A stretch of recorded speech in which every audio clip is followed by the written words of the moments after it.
Bali, Hyundai Starex pala to. Ang problema nito, natagas yung ano niya, coolant. Tapos malamang ang problema niyan yung water jacket dito sa likod ng ano, flywheel. So kaya ginawa ko, binaba ko yung transmission para mapalitan yung pinaka water jacket dyan sa likod. So bali tatanggalin ko itong pinaka clutch assembly niya, itong pinaka pressure plate saka clutch desk saka yung pinaka flywheel saka yung back plate. Ito yung back plate, kailangan matanggal pa. Ayan, parang ano siya, parang gripo, ang lakas tumagas. So bali tatanggalin ko na muna ito din na ano, pressure plate saka clutch desk nya.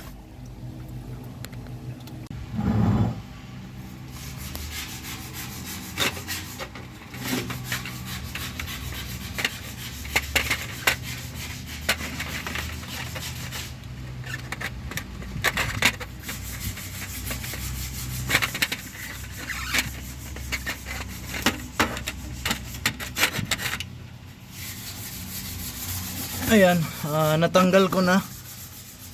Ito yung pinakatama niya, oh. Bubulok na siya.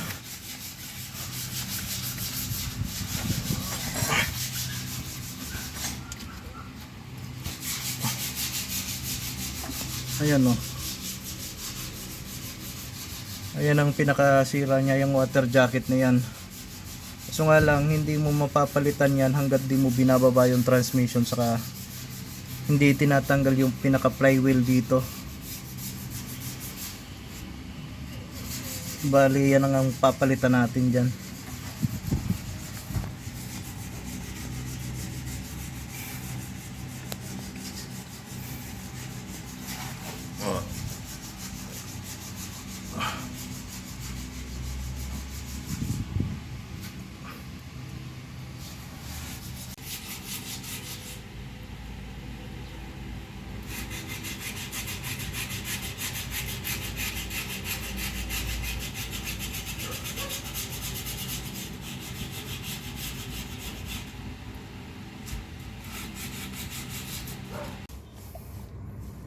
So yung guys, ikakabit ko na pala yung bagong water plug dito sa ano, sa may engine block.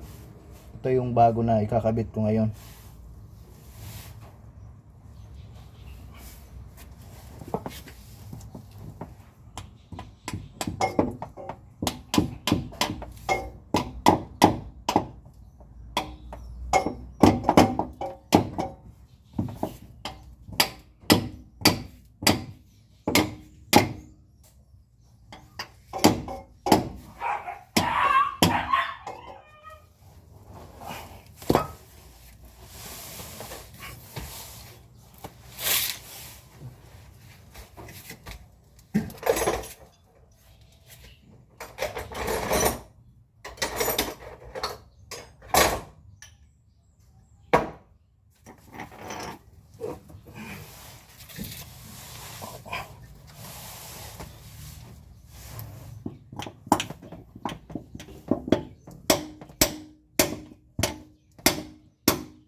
Ito na yung pinakabago nating water plug or water jacket na kabit ko na. Tapos gagawin ko dito, babalik ko na lang yung flywheel, tapos yung clutch desk pressure plate, tapos lilinisin ko na lang muna ito para matanggal yung mga kalawang na nakalagay dito. para maiwasan na yung tuloy-tuloy na pagkalawang. Tapos i-sprayhan natin ng ano to, anti-rust para hindi na siya tumuloy yung ano kalawang, hindi na mabulok yung engine block. Ayan. So mas maganda siguro pag nagpapalit kayo ng ano ng transmission dito sa Starex o kaya nagpalit kayo ng clutch disc, ugaliin na rin sigurong i-check itong ano, itong pinaka water jacket, o kaya naman kung nagbaba ka ng makina, nag-overhaul, mas magandang palitan na lahat ng water jacket para hindi na magkakaroon ng problema ng katulad ng ganito. So medyo matrabaho kasi kailangan mo pang ibaba yung transmission para mapalitan mo lang.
Ayan, tapos ko nang mabalik yung transmission assembly. Tapos maglalagay ako ng gear oil lang ngayon. Tapos yung pinakalagayan ng gear oil pala nandito. So bali ano lang yan, 17mm na bolt. Tapos ang paglalagay ng gear oil, para malaman kung puno na siya, aantayin nating lumabas yung pinaka gear oil dito, tumulo. Ngayon, paano naman malalaman kung nasa level na yung gear oil? Pag na tigil na yung pagtulo ng gear oil dito, ibig sabihin puno na yan.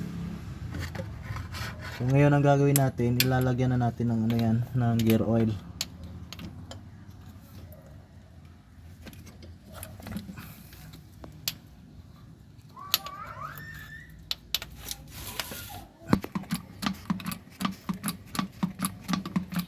So kailangan tumulo yung gear oil dyan pag puno na.